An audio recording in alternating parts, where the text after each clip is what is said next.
This video is a guide to cutting seams in your flooring. The techniques are very similar if you're fitting rubber. If you're laying more than one piece, there's no need to weld this flooring. For the best results, we recommend the double cut seam technique demonstrated here. When you're doing your wall cuts, you obviously use a hook blade. On your joins, you have to use a concave blade. Now, I've discovered trying to use straight blades or concave blades, the problem with straight blades, it cuts it too tight and it ends up doing this to the actual joint, making it peak.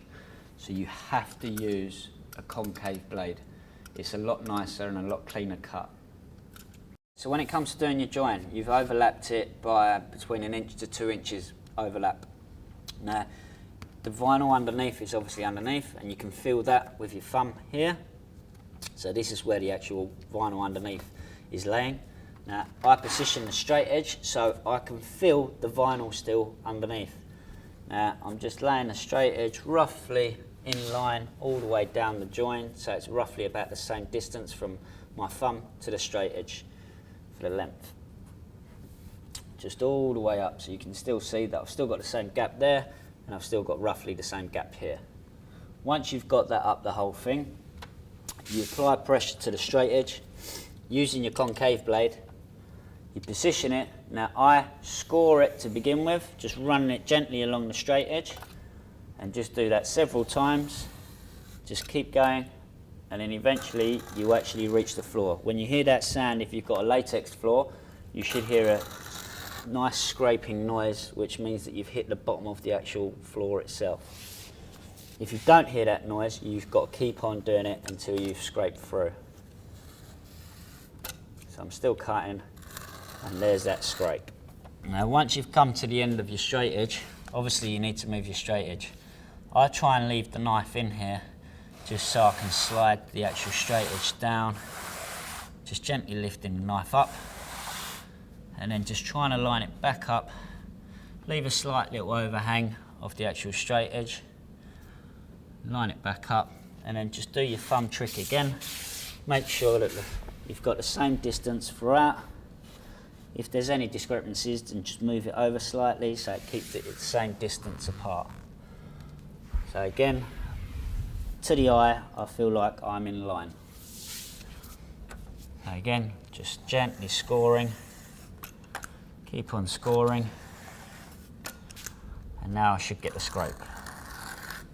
Every so often when you've got a long bit, I just tend to cut that off, just to make it easier for myself so I can see what I'm doing. And then repositioning my straight edge. Now I've got to stress, you must be on this side of the joint so you can feel the vinyl underneath. If you cut it on this side, like that way, it normally leaves the joint slightly gappy.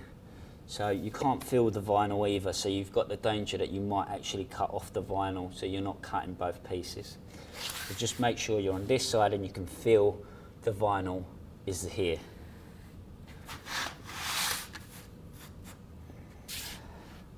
Once you've cut through the whole joint, so now this is the last bit, obviously lift up this side, you lift this up, and then you pull out the piece that you've cut, like so. You literally just pull that all the way up. Now if you've cut it all the way through, it'll come up easily. If it gets stuck, it means that you haven't cut it all the way through, and you need to be very careful how you do that. You're going to have to get back down on your hands and knees and just pull it back ever so gently, and then just cut it very gently. Once you've got all of this up, dispose of that, then you can either use a roller, which I prefer to do, or just your thumb. Now I'll show you the thumb, because not everyone's going to have a roller. Basically, I always start in the middle. Basically all I'm doing is just pushing it slightly over in that angle, just to give it a bit of, to put it back in. Now if you get a stubborn bit like this, what I tend to do is just use my knife just to push it down, and then give it a little tap, and then just clean up the edge.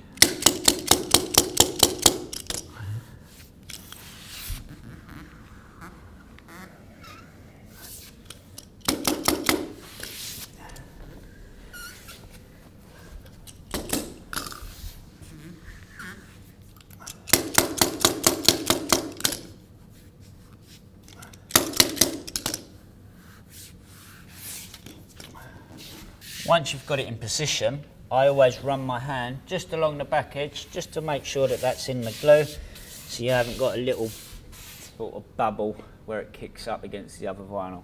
So just give it a little push, just to make sure it's completely flat and it's still in the glue.